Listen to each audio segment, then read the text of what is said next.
하나님의 말씀은 사도행전 20장 24절입니다.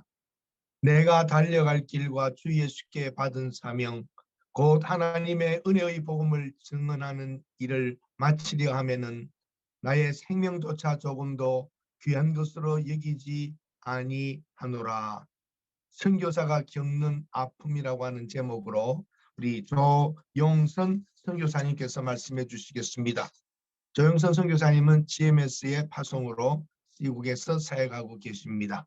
제가 이 글을 쓰게 된 지도 벌써 5년이 지났습니다. 지금도 중국 선교는 정말 선교를 해야 할 경우에 기독교계에 알릴 수가 없습니다. 왜냐하면 많은 비밀을 유지하면서 선교해야 하기 때문입니다.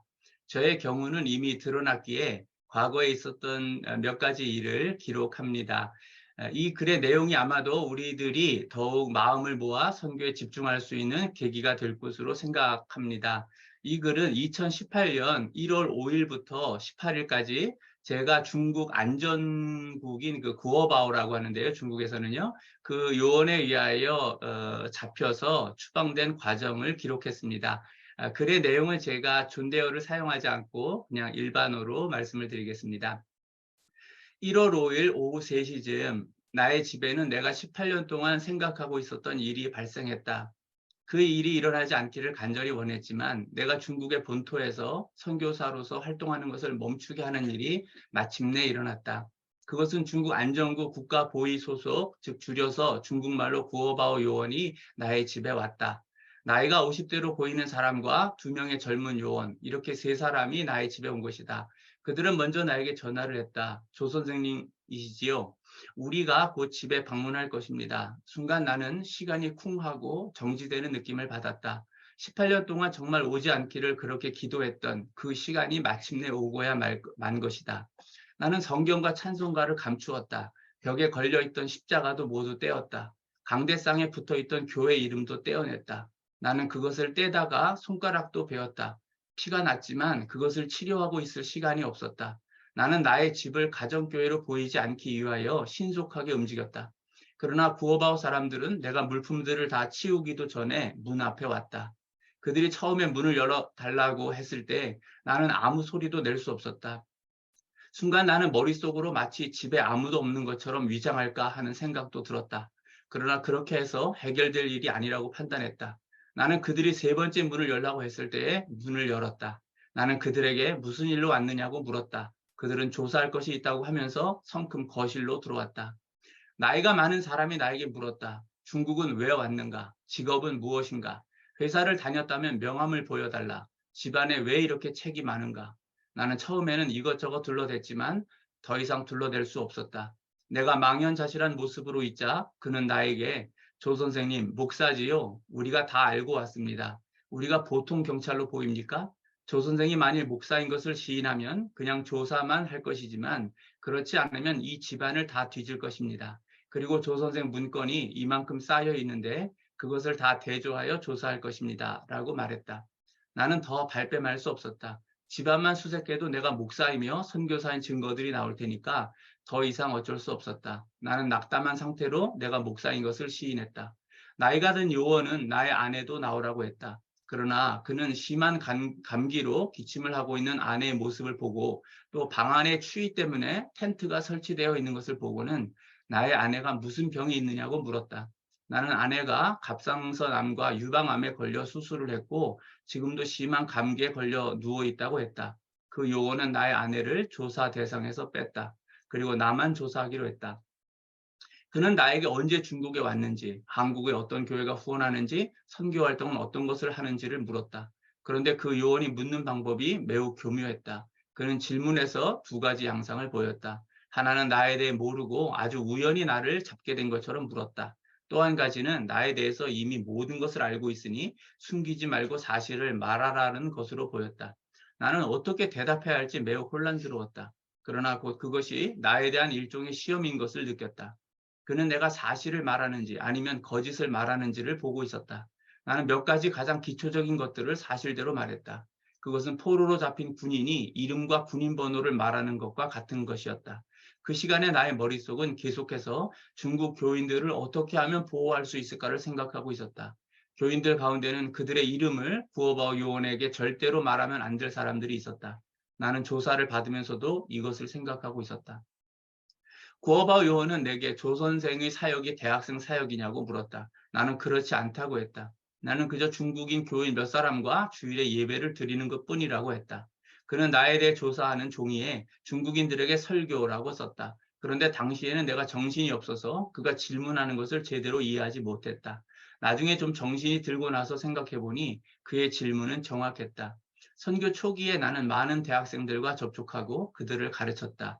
의과대학 학생들, 약학대학 학생들, 똥베이 대학교 학생들, 랴오닝 대학교 학생들, 션양 사범대학교 학생들 등등.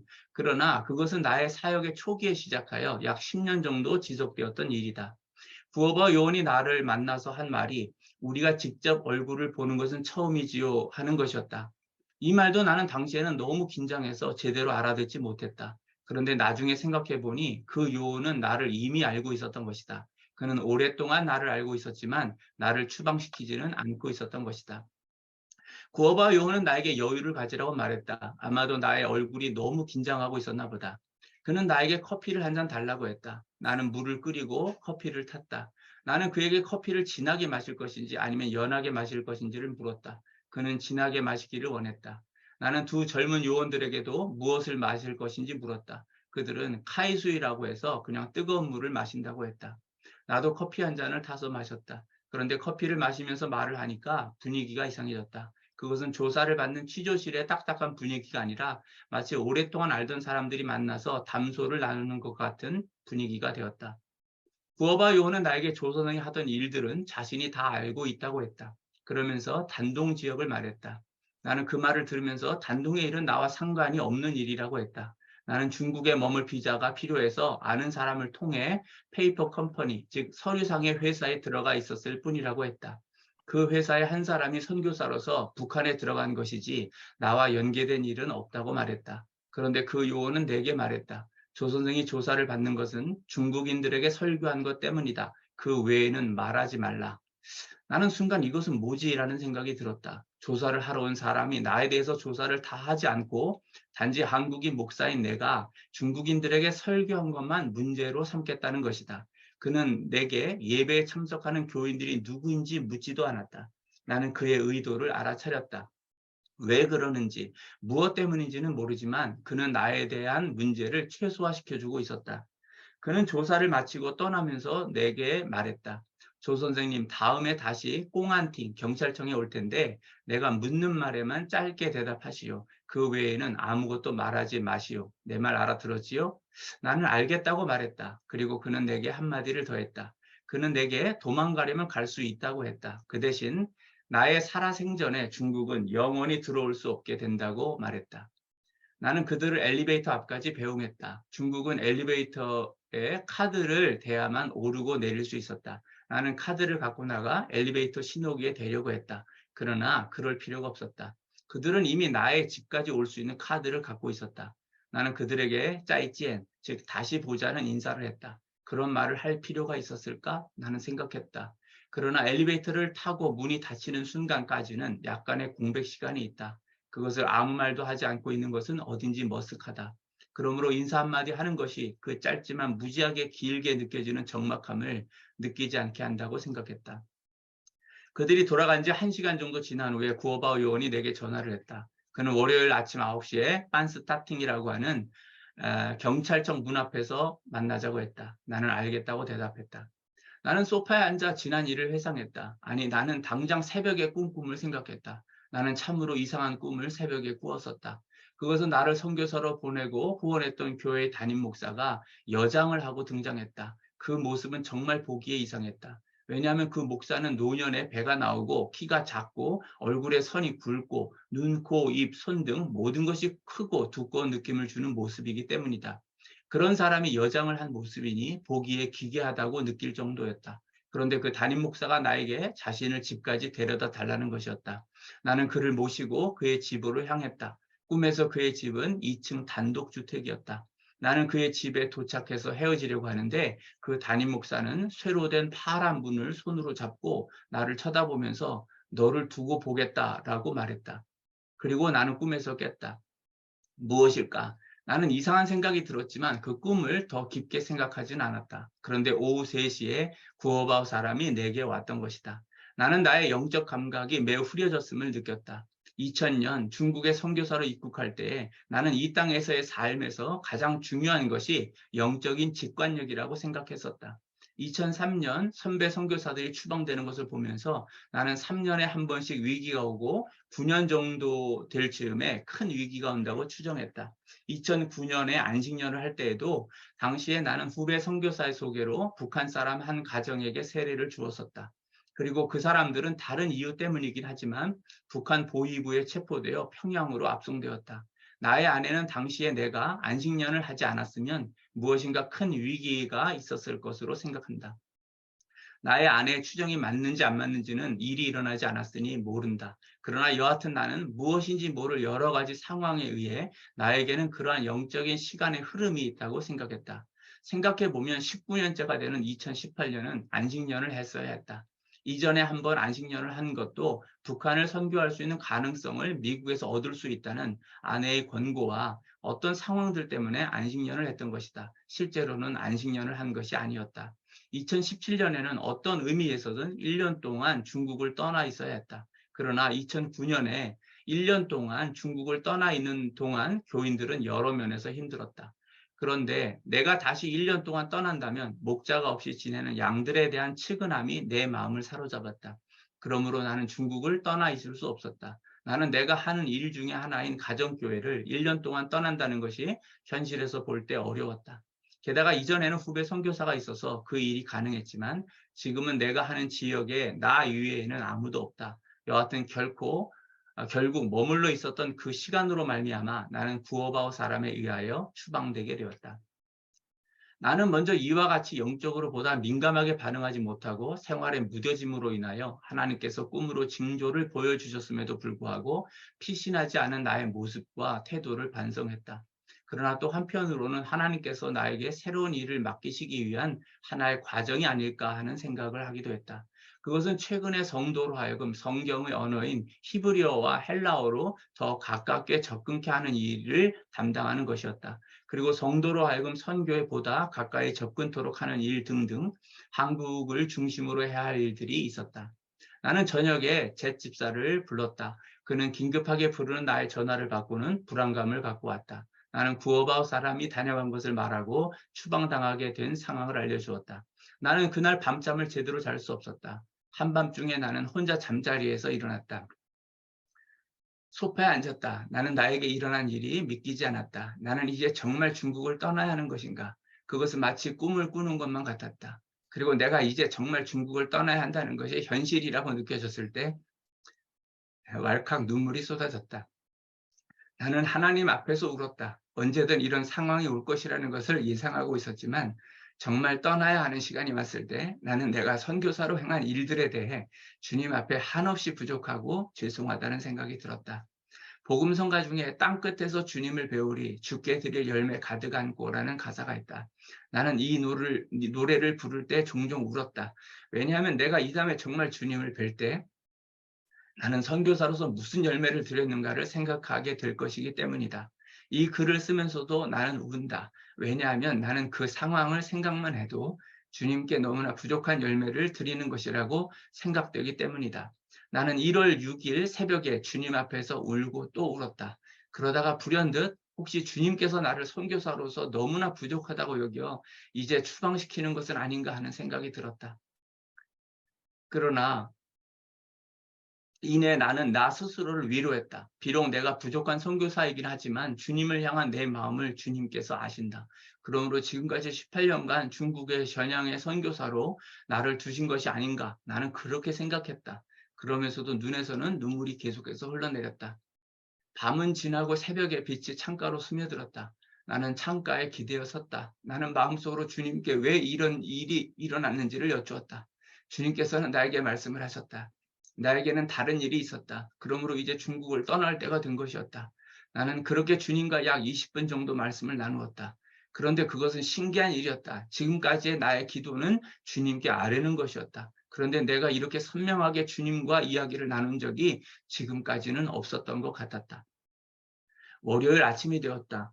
새벽에 나는 주님께 기도를 한 후 밖을 내다보았다. 그런데 나는 다시 울 수밖에 없었다. 왜냐하면 온 세상이 눈으로 하얗게 덮여 있었고 눈이 계속해서 내리고 있었기 때문이다. 그것은 마치 주님께서 나의 중국에서의 삶을 정리시키며 잘했다, 수고했다 하시고 말씀해 주시는 것 같았다. 나는 간단히 아침 식사를 하고 지하철을 탔다. 경찰청은 청나라 초대 황제인 누르하치의 황릉 부근에 있었다. 나는 지하철에서 내려 지상으로 올라왔다. 지하철 정류장에서 목적지까지는 황릉의 담벽을 타고 약 200m를 걸어야 했다. 나는 그 길을 걸으면서 다시 울었다. 왜냐하면 하얀 눈이 수북히 쌓여 있는 길 위에 내가 걷는 것은 마치 걸을 때마다 한 움큼의 피가 내 몸에서 쏟아져 나오는 것 같았기 때문이다. 나는 그 피가 내가 걷는 발자국마다 하얀 눈 위에 빛을 받아 붉게 피어나는 장미가 되는 것 같은 환상을 느꼈다. 그때 나는 골고다 언덕길을 올라가시는 나의 주 예수님을 묵상했다. 사람을 구원하시기 위해 주님 스스로 작정하고 올라가시는 그 길의 발걸음이 어떠하셨을까? 나는 아주 조금 주님의 골고다 길을 공감할 수 있었다. 경찰청 홀에서는 구어바오 사람과 2명의 젊은 사람들이 나를 기다리고 있었다. 그는 나에게 목례를 하고 악수를 청했다. 나는 그 순간에 하나의 계산된 기적을 간절히 기대하고 있었다. 그것은 왜냐하면 내가 가르친 중국인 기독교 형제 가운데 한 사람은 사회의 여러 사람들과 관계를 맺고 있어서 만일 나를 잡은 사람이 구어바오 사람만 아니면 손을 써서 모든 일을 없던 일로 할 수 있다고 말해 주었기 때문이다. 그러나 그때까지 나는 나를 잡은 사람이 구어바오 요원인지 정확하게는 모르고 있었다. 그래서 나는 그 형제에게 작은 그러나 아주 간절한 기대와 희망을 걸고 있었다.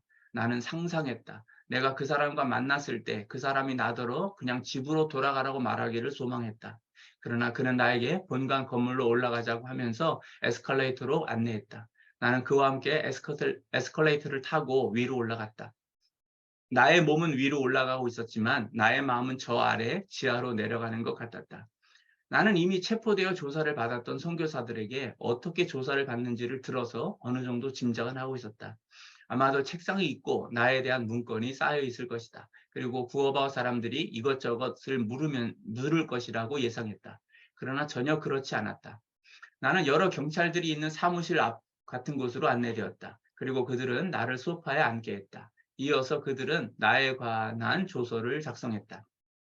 그런데 그들이 나에게 직접 묻는 것은 많이 없었다. 그저 금요일 날 구호바 요원이 나에게 들은 것을 컴퓨터를 통해 서류로 만들 뿐이었다. 그는 가끔 금요일에 조사한 것에서 정확하게 기입해야 할 부분만 내게 다시 물었다. 얼마 후에 조서가 다 작성되었다. 구어바오 요원은 나에게 조서의 내용을 말해주었다. 그리고 나의 오른쪽 2번째 손가락으로 지장을 찍게 했다. 조서의 내용은 아주 간단했다. 내가 중국의 종교법을 어기고 중국인에게 설교했기 때문에 이것을 인정하고 중국에 관대한 처분을 바란다는 내용이었다. 나에 대한 조서는 그것으로 끝났다. 구어바오 요원은 내게 열흘에 정리하는 시간을 준다고 했다. 그때였다. 그 사무실에서 제일 높아 보이는 사람이 구어바오 요원에게 출국 전까지 나를 구류시켜 놓아야 되는 것이 아니냐고 말했다. 그러자 구어바오 요원은 나에 대해 그 사람에게 말하기를 구류시킬 필요가 없다고 말했다. 나는 까딱 잘못했으면 중국 경찰청에서 열흘 동안 철창 생활을 할 뻔했다. 나에 대한 모든 조사와 행정 처리는 그렇게 아주 간단하게 끝났다. 나는 구어바오 요원 일행과 함께 경찰청을 나왔다. 구어바오 요원은 나에게 지하철을 타는 것을 알려주었다. 나는 그들과 악수를 했다. 그러면서 짜이찌엔이라는 중국식 인사를 했다. 나는 의도적으로 그들에게 짜이찌엔이라는 인사를 했다. 비록 5년 후에 내가 다시 돌아온다고 하더라도 중국에서 표면적으로 선교 활동하기는 어려울 것이다. 왜냐하면 나에 대해서 중국 안정국 소속의 구어바오 사람들이 나를 알고 있고 주시할 것이기 때문이다. 그러나 비록 내가 중국 본토에서 선교를 할 수 없다고 하더라도 나는 다시 돌아와 나의 중국 교인들 그리고 무엇보다 나의 제자들을 볼 것이다. 나는 캄보디아에 있는 후배의 K 선교사를 통해 나의 상황을 본부에 알렸다. 나에 대한 소식을 듣고 선교 본부에서 전화가 왔다. 그러나 곧 도청하는 낌새를 느낄 수 있었다. 그러므로 나는 한국의 카카오톡과 같은 기능을 하는 위챗을 사용하여 K 선교사를 통하여 본부에 상황을 알렸다. 나는 구어바오 요원의 전화번호와 구어바오 요원이 조사를 한 내용과 내가 그와 만나는 동안 느꼈던 부분과 그리고 앞으로 한국의 대중국 선교를 대하는 그들의 정책에 대해 어떤 변화가 있을 것인지 예상되는 부분들을 알려주었다. 내가 그의 전화번호를 본부에 알린 것은 GMS 본부가 다른 교단의 선교 본부에도 알려주어서 만일 구어바 요원이 선양에 있는 다른 교단의 선교사들을 추방시키는 일을 계속할 때에 선교사들의 전화기에 그의 전화번호가 뜨면 그 전화를 받지 말고 즉시 집이나 사역지에서 떠나 추방을 면하게 하기 위한 것이었다. 그런데 그 다음날, 그러니까 1월 9일 낮 12시에 그 구어바 요원으로부터 다시 전화가 왔다. 그는 나에게 행정상 처리가 안 된 부분이 있어서 나보고 오후 2시에 빤스타팅 홀에서 다시 만나자고 했다. 순간 나는 내가 어젯밤에 그의 전화번호와 여러 가지 정보가 될 만한 사고함을 본부에 알린 것을 그가 이미 알게 되어 나를 괘씸하게 여겨 다시 잡아서 조사하려는가 하는 생각이 들었다. 그런 생각이 들자 나는 그와 처음 만났을 때보다 더 긴장하게 되었다. 내가 괜한 짓을 했나 보다 하는 생각이 들기도 했다. 그러나 선교사로서 비록 얼굴도 알지 못하는 다른 교단의 선교사들이지만 내가 할 수 있는 한 그들이 추방되지 않도록 하는 것이 나의 임무라고 생각했다.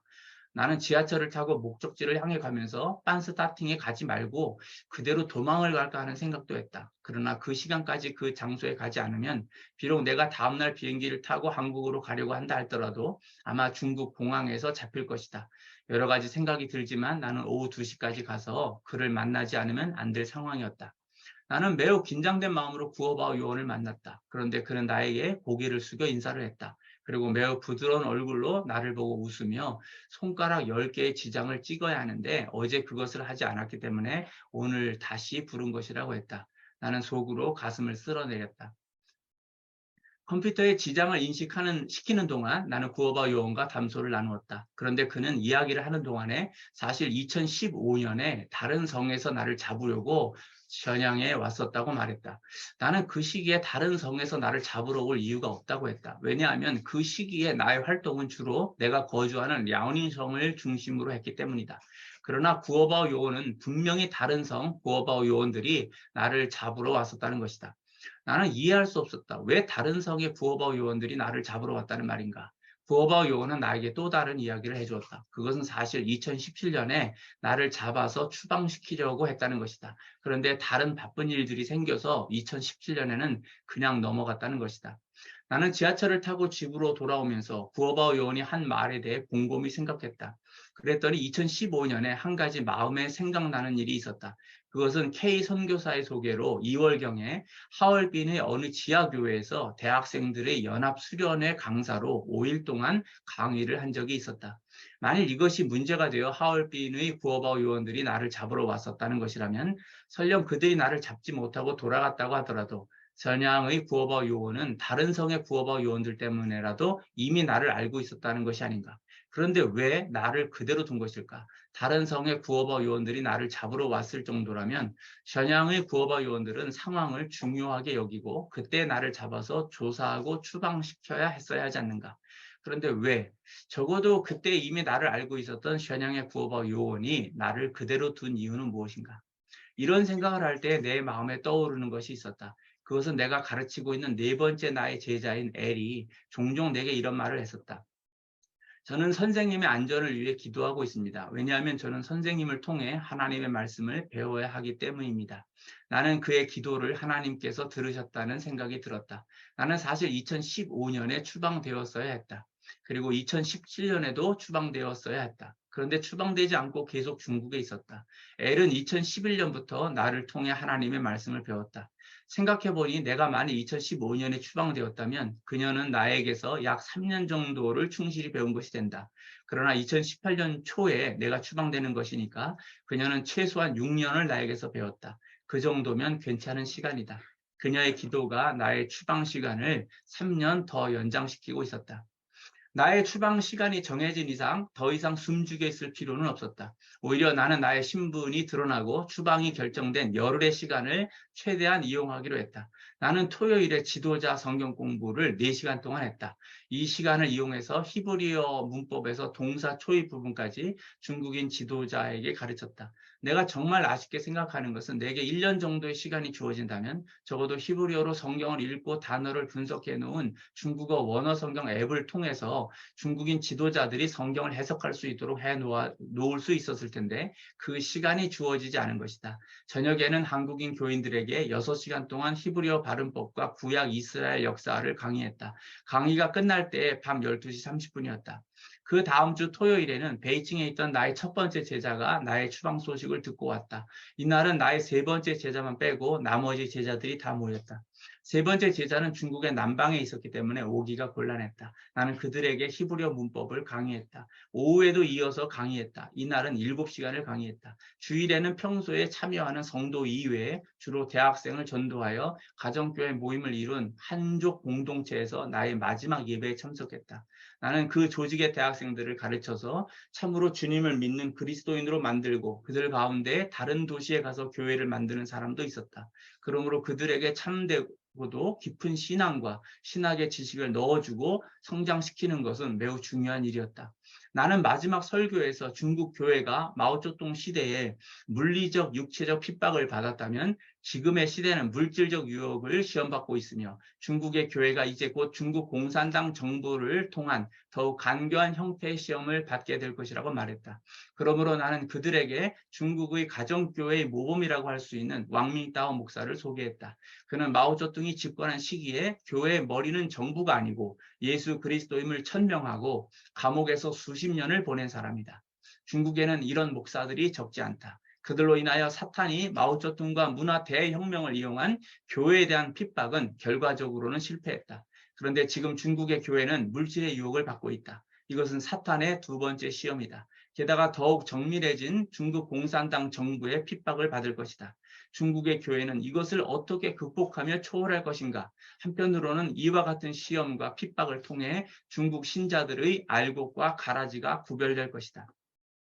1월 18일 그날이 정말 왔다. 교인들은 공항까지 와서 나와 아내를 배웅했다. 그들은 각 가정별로 나와 이별의 기념 사진을 찍었다. 나는 슬픈 얼굴로 사진을 찍었다. 배웅을 나온 사람들과 마지막 이별을 할 때에 나는 이것이 한국식 이별이요 라고 말하고 큰 절을 했다. 나는 눈물이 날 것이라고 생각은 했다. 그러나 막상 큰 절을 했을 때에 나는 생각한 것보다 더 큰 눈물을 흘렸다. 중국 교인들도 나를 따라 함께 큰절을 했다. 나는 큰절을 하고 일어나서 즉시 공항 검색대로 엉엉 울면서 들어갔다. 왜냐하면 나는 그들을 계속 보고 있을 수 없었기 때문이다. 나는 비행기가 이륙할 때 또 울었다. 왜냐하면 이제 중국 땅을 5년 동안은 밟을 수 없다는 생각이 들었기 때문이다. 그리고 한국 땅에 비행기가 착륙했을 때 또다시 울었다. 나는 정말 중국을 떠나서 한국으로 돌아온 것인가? 이렇게 믿기지 않는 꿈 같은 것이 현실이라는 정말 받아들이기 싫은 그 상황이 실제라는 슬픔 때문에 다시 울었다. 이렇게 해서 나는 18년간 행했던 중국 본토에서의 선교를 끝마쳤다. 사람들은 내가 가정교회에서 목회를 하니까 가정교회가 나의 주된 사역인 줄 안다. 그러나 그렇지 않다. 내가 중국에 가서 어떻게 선교를 할 것인지를 파악한 것은 중국인 지도자를 양성하는 것이었다. 그것이 가장 중요했다. 왜냐하면 중국에서 외국인 선교사의 활동은 불법이기 때문에 언제 중국 경찰에 의하여 추방당할지 알 수 없다. 그러므로 나는 중국 선교에서 가장 중요한 것은 지도자를 양성하는 것이라고 판단했다. 나는 18년 동안 4명의 지도자를 양성했다. 내가 4명의 지도자를 양성했다고 하는 것은 적어도 내 마음에 내가 요구하는 기준으로 볼 때에 나를 대신하여 주님의 복음을 전하는 사람을 뜻한다. 내가 말하는 중국인 지도자란 자신의 목숨을 내놓지 주님을 부인하지 않을 지도자를 말하는 것이다. 그러므로 나는 18년 만에 중국에서 추방되지만 그 4명의 지도자들은 나와 같은 마음으로 활동해 왔고 앞으로도 그렇게 활동할 것이다. 두 번째로 말할 것은 가정교회다. 나의 교회는 샹티엔자 호이, 한자로는 향천교회라고 불렀다. 한국어로는 하늘을 향한 교회이다. 영어로는 The Church for Heaven이다. 향천은 하늘을 향한다는 것이다. 주 예수님의 신자는 이 땅에서 살지만 궁극적 목적지는 하늘이다. 또한 하늘의 뜻을 이 땅에 실현하는 것이다. 나는 원래 교회를 만들려고 하지는 않았다. 그러나 나와 함께 3년 동안 성경 공부를 하던 대학생들이 다른 교회에서 적응하기 어렵고 또 나의 설교를 듣기를 원했기 때문에 2004년 5월 16일에 향천교회 이름으로 예배를 시작했다. 이 교회를 통해 대학생들이 주님을 영접하고 신앙이 성장하고 지금은 중국 전역의 대도시에 퍼져 신앙생활을 하고 가정교회를 만들고 있다. 세 번째는 지하신학교 사역이었다. 연길에서 조선족 지도자들에게 강의한 것과 베이징의 지하신학교에서 강의한 것 등이 있다. 나는 이 과정을 통해 한족 지도자들에게 보다 깊은 하나님의 말씀을 전했고 조선족 지도자들에게는 조선 민족의 역사를 알려주었다. 나는 이 시기에 단지 한국인의 역사가 아니라 남한, 북한, 조선족, 고려인, 제1교포를 묶는 조선 민족의 단위 개념을 인식할 수 있었다. 네 번째는 북한 사람에게 성경 공부를 시키고 세례를 준 경험이었다. 지금도 그 가정을 생각하면 가슴이 아린 것은 그들이 북한 보위부에 의해 강제로 평양으로 압송되었기 때문이다. 나는 북한에 친척이 없다. 그러나 이 일로 인하여 나는 가슴이 아린 영적인 친척이 생겼다. 다섯 번째는 선교를 하는 동안 중국인들과 조선족과 북한 사람들을 보며 몇 편의 글들을 쓰게 된 것이다. 나는 그 글들을 출판하고 싶었다. 그러나 중국 선교사로 있는 동안에는 출판할 수 없었다. 왜냐하면 이름이 나면 자연히 내가 중국 선교사라는 것이 드러나기 때문에 출판을 하고 싶어도 할 수 없었다. 생각해보면 중국 선교사라는 것은 정말 이름도 명예도 없이 빛은 약간 들지만 여전히 어두운 어스름한 환경에서 사는 사람들이다. 나는 출판도 못하는 글들을 그 어스름한 환경 속에서 꾸역꾸역 혼자서 써왔다. 그리고 그것을 내가 할 수 있는 한 주변의 중국인들이나 선교사들에게 주어서 나름대로의 열매를 거두었다. 그 외에도 서양 사람들이 나의 중국어 설교를 알아듣기 쉽다고 하여 1년여 동안 예배에 참석했던 일, 대만계 미국인이 수년 동안 함께 신앙생활을 했던 일이 있다. 평양과학기술대학에서 강의하는 교수 과정 또한 나의 교회에서 수년 동안 함께했다. 나오기 직전에는 중국 신분증을 갖고 있는 북한 청년을 도우려다가 그 일을 다하지 못하고 온 아쉬움이 있다. 여기까지 글을 쓰고 카카오톡에 올렸더니 JYL이라는 한국인 학생이 자신도 나의 제자라고 쪽지를 보내왔다. 그 쪽지를 게재한다. 히브리어로 살펴보는 성삼위 하나님 편지를 받고 추방 과정이 몹시 궁금했었는데 보내주셔서 감사합니다.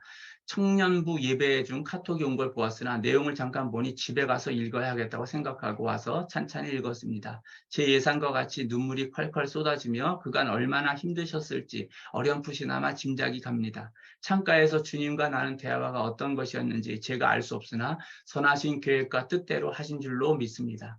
목사님은 잠시 잊고 계셨을지 모르겠지만 저 역시 목사님을 통해 주님께 인도된 귀한 열매입니다. 고등학교를 졸업하기 전 목사님을 만나 처음으로 신앙에 대해 고민을 하고 내 인생 주님께 바치기로 결심한 것을 저는 정말로 자랑스럽게 생각합니다. 믿는 형제 자매들을 만나 그들이 제 신앙의 근원을 물어볼 땐 항상 선양에 계신 조용선 선교사님 이야기를 먼저 합니다. HY를 통해 목사님을 만난 일, 금요일 성경 공부와 주일 예배, 세례식 이후 중국을 떠나 미국에서 주님께서 인도해 주신 삶 등등 목사님을 만난 건 제 인생이 너무나도 큰 축복입니다. 호칭 편의상 목사님이라고 부르지 전 사실 조용선 선교사님이란 호칭을 더 좋아합니다. 제가 너무나도 자랑스럽게 여기는 항상 간증할 때 제일 첫 번에 나오시는 분위기 때문입니다. 5월 중순 방학을 하게 되면 바로 한국을 들릴 예정입니다. 부모님은 제가 졸업하고 대전에서 1년 거주하시고 수저우시로 옮기셨습니다. 중국을 가려면 어차피 한국을 들려야 하는지라 한국에 잠깐 머무는 동안 꼭 한번 뵙고 싶습니다. 앞으로도 계속 소식 들려주세요. 다른 설교나 편지 계속 쓰고 계시면 저에게도 보내주세요. 예, 이렇게 해서 그냥 글로다가 설교의 말씀을 대신했습니다. 어떤 것이 될는지 모르지만 저는 모든 선교사님들이 각각의 각 나라, 각 민족의 환경 속에서 제가 제목에서 말한 것처럼 선교사가 겪는 아픔이라고 하는 어떤 그 고통들이 다들 있으실 줄 압니다. 중국의 상황은 제가 한 이런 모습들이 있을 거고요. 하나님께서 선교사님들과 함께 하셔서 귀한 열매를 주님께 드릴 수 있기를 그리스도 예수의 이름으로 축원합니다. 감사합니다.